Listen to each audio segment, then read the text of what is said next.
Amongst all the source formats, the CSV or the delimited file format is probably one of the most widely used formats for import and export. It is especially useful because one can write programs to export data from external systems, including very old legacy systems, into this format.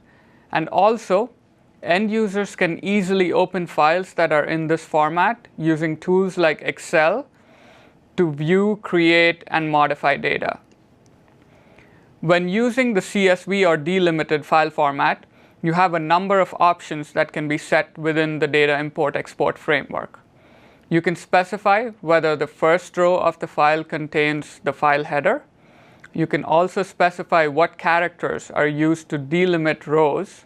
For instance, a new line might separate rows, or even a vertical bar, or one of the many other settings. Similarly, you can also specify what characters are used to delimit columns. Then, in some cases, you might have comma-separated data, but one of the columns might contain text data that contains text which in itself might contain commas.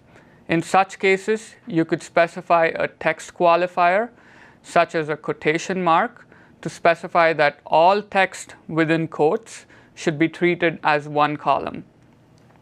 This format also lets you specify other settings, such as the code page, which lets you import files that have been saved in a number of different formats.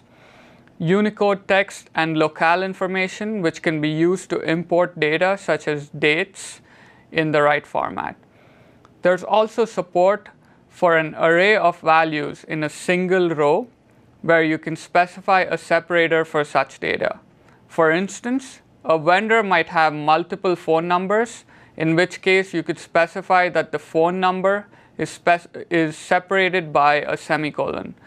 Then during import, a separate phone number record is created in the database for each phone number in this column. In this next demonstration, you will see how to define a CSV source type. After that, we'll talk about the process of moving data from source to staging.